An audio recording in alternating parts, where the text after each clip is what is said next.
Hello అండి. అందరికీ నమస్కారం. ఈ వీడియోలో వచ్చేసి ఒక మంచి కేక్ రెసిపీని అయితే మనం చూడబోతున్నాము. ఈ కేక్ వచ్చేసి నేను మా హస్బెండ్ బర్త్‌డే కోసం తయారు చేశాననమాట. ఇంకా ఇదొచ్చేసి హ్యాపీ హ్యాపీ బిస్కెట్స్ ఉంటాయి కదా! ఆ బిస్కెట్స్ తోటి ఈ కేక్‌ని ప్రిపేర్ చేశాను. ఇంకా ఈ ప్రిపరేషన్ కానీ, ఇంకా బర్త్‌డే సెలబ్రేషన్స్ అన్నిటిని గురించి కానీ నేను మీతోటి షేర్ చేసుకోబోతున్నాను. మరి లేట్ చేయకుండా వీడియోలోకెళ్ళిపోదాం.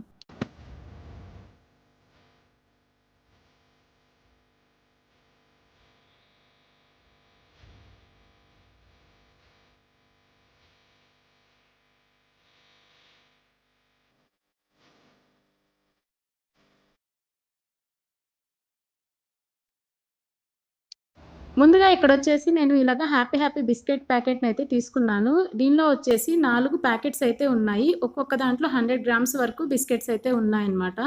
వీటిల్లో నేను ఒక 2 బిస్కెట్ ప్యాకెట్స్‌నయితే తీసుకుంటున్నాను. ఇప్పుడు కేక్ చేయడం కోసం. మీరు చేసుకునే క్వాంటిటీని బట్టి తీసుకోవచ్చు. నేనైతే ఇక్కడ 2 బిస్కెట్ ప్యాకెట్స్‌నయితే తీసుకుంటున్నాననమాట. ముందుగా ఈ 2 బిస్కెట్ ప్యాకెట్స్ నుంచి ఇలాగ బిస్కెట్స్‌ని ముందు సెపరేట్ చేసేసుకొని ఒక ప్లేట్‌లోకి వేసుకుంటున్నాననమాట. ఇలా బిస్కెట్స్ అన్నింటినీ కూడా ఒక ప్లేట్‌లోకి తీసుకున్నాక, ఇప్పుడొచ్చేసి ఒక మిక్సీ జార్ తీసుకొని, వీటన్నింటిని కూడా ఇలాగ ముక్కలుగా చేసేసి, ఈ మిక్సీ జార్‌లోకి వేసుకోవాలి.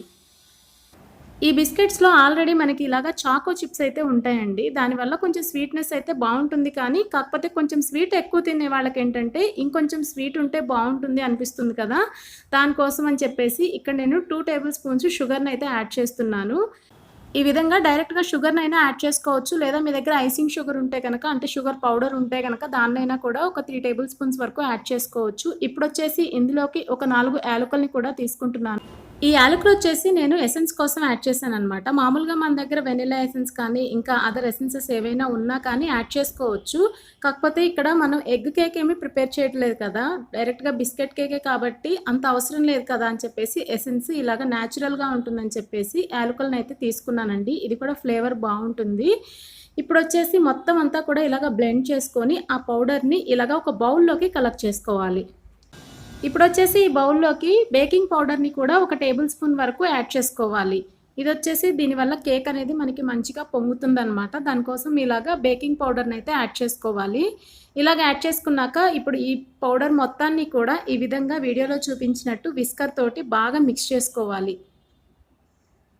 ఇలా ఒకసారి బాగా మిక్స్ చేశాక ఇప్పుడు కాచి చల్లార్చిన పాలని కొంచెం కొంచెం యాడ్ చేసుకుంటూ మళ్ళీ ఈ మిశ్రమాన్ని ఒకే డైరెక్షన్‌లో బాగా మిక్స్ చేసుకోవాలి. ఒకేసారి పాలు పోసేయకుండా అవసరమైన దాన్ని బట్టి పాలని యాడ్ చేసుకుంటూ మాత్రమే బాగా మిక్స్ చేసుకోవాలి. ఇలాగ విస్కర్‌ని ఒకే డైరెక్షన్‌లో కలుపుకోవాలి. ఒకసారి ఈ డైరెక్షన్, ఒకసారి ఆ డైరెక్షన్ అని కాకుండా ఒకే డైరెక్షన్‌లో కలుపుకుంటే మనకి బబుల్స్ ఎక్కువగా ఫార్మ్ అవ్వకుండా ఉంటాయన్నమాట. ఇంకా వస్తే గనక కట్ అండ్ ఫోల్డ్ మెథడ్‌లో కలుపుకుంటే బావుంటుంది. ఫైనల్‌గా బాగా మిక్స్ చేశాక మనకి టెక్స్చర్ అనేది ఇలా రావాలి. ఇక్కడ వీడియోలో చూపించిన విధంగా. పైకి ఇలాగ విస్కర్‌తో తీసినప్పుడు చూడండి రిబ్బన్‌లాగా పడుతుంది కదా! ఆ విధంగా ఈ టెక్స్చర్ అనేది ఇలా ఉండాలి. బ్యాటర్ టెక్స్చర్ అనేది. ఇలాగ మిక్స్ చేసుకున్న తర్వాత ఈ బౌల్‌ని పక్కకు పెట్టేసుకుందాం. ఇప్పుడొచ్చేసి కేక్‌ని బేక్ చేసుకోవడానికి వీలుగా ఇలాగ నేనైతే ఒక పెద్ద కుక్కర్‌నయితే తీసుకున్నాను. అందులో అడుగున ఇలాగ ఉప్పుని పోసుకున్నాననమాట. మీ దగ్గర ఇసుకుంటే ఇసుకని పోసుకున్నా సరే, లేదు అనుకుంటే ఇలాగ సాల్ట్ కానీ, లేదా రాళ్ళ ఉప్పు కానీ ఏదుంటే అది మీరు అడుగున పోసుకోవచ్చు. దాని పైనొచ్చేసి ఇలాగ ఒక స్టాండ్‌నయితే అమర్చుకోవాలి. ఇక్కడ నా దగ్గరున్న ఈ చుట్ట కుదురులా ఉంది గదా! ఈ స్టాండ్‌నయితే నేను పెట్టుకున్నాను. ఇప్పుడు కేక్‌ని బేక్ చేసుకోవడానికి వీలుగా ఇలాగ కేక్ బౌల్‌నయితే తీసుకుంటున్నానండి.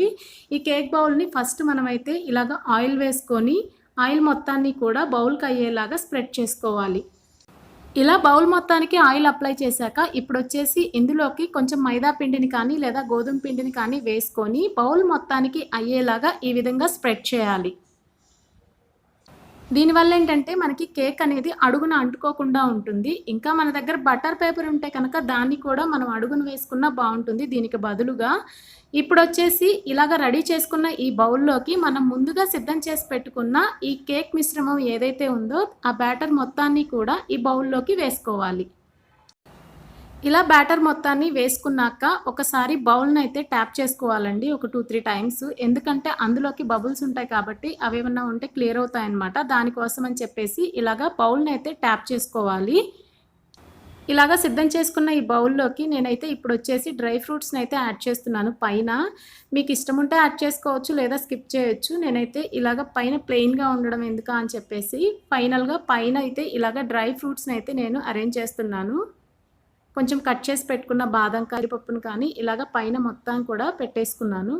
ఇక్కడొచ్చేసి మనకి కుక్కర్ కూడా రెడీ అయిపోయింది. బేక్ చేసుకోవడానికి వీలుగా ప్రీహీట్ చేసుకోవాలనమాట. మనం బౌల్ చేసుకునే టైంలో ఇక్కడ కనుక స్టవ్ వెలిగిస్తే ఒక 15 మినిట్స్ ముందు మనకి ఈ ఉప్పనేది వేడెక్కుతుంది. దానివల్ల ఏంటంటే మనకి రెడీ అయిపోతుందనమాట బేక్ చేసుకోవటానికి వీలుగా. ఇలాగ ప్రీహీట్ చేసుకున్నాక ఇప్పుడు ఈ స్టాండ్ మీద మనం వచ్చేసి ఈ బౌల్‌ని ఇలాగ ఏర్పాటు చేసుకోవాలి. ఇలాగ బౌల్ పెట్టేసుకున్న తర్వాత సెంటర్‌లోకి చూసుకొని పెట్టుకోవాలి.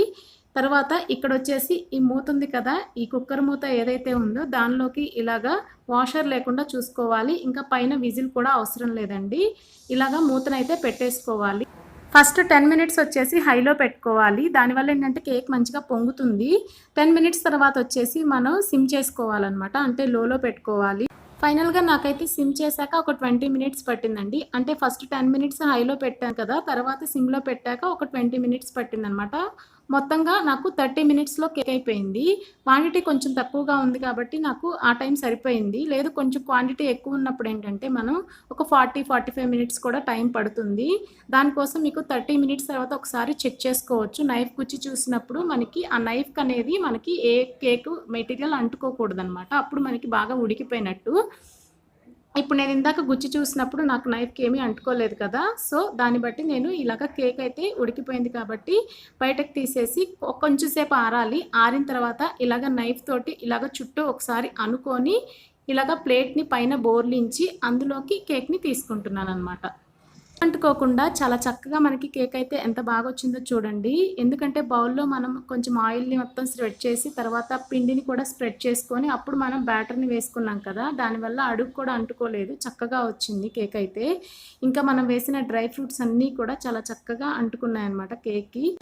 ఇలా డైరెక్ట్‌గా అయినా కట్ చేసుకోవచ్చు. లేదా దీన్ని డెకరేట్ చేసుకోవాలి అనుకుంటే విప్పింగ్ క్రీమ్స్ తోటి కానీ అలాగా విప్పింగ్ క్రీమ్‌కి సంబంధించిన వీడియోస్ కూడా మన ఛానల్‌లో అవైలబుల్‌గా ఉన్నాయి. ఒకసారి నేను లింక్ అయితే డిస్క్రిప్షన్‌లో ఇస్తాను. ఒకసారి చెక్ చేయండి ఇంట్రెస్ట్ ఉన్నవాళ్ళు.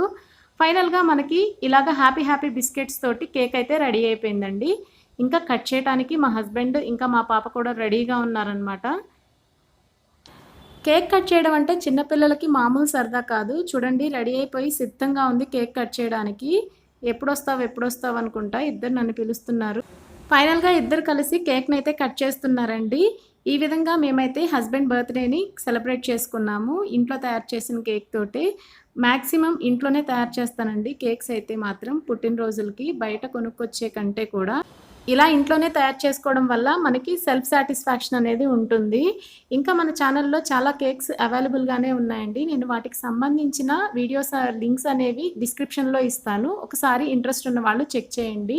ఇంకా విప్పింగ్ క్రీమ్ కానీ, ఇంకా జామ్ తోటి కానీ ఎలాగ డెకరేట్ చేసుకోవచ్చు ఇలాంటివన్నీ కూడా మన ఛానల్‌లో అవైలబుల్‌గా ఉన్నాయన్నమాట. ఒకసారి చెక్ చేయండి ఇంట్రెస్ట్ ఉన్న వాళ్ళైతే. ఫైనల్‌గా ఈ విధంగా సెలబ్రేషన్స్ అయితే కంప్లీట్ అయ్యాయన్నమాట.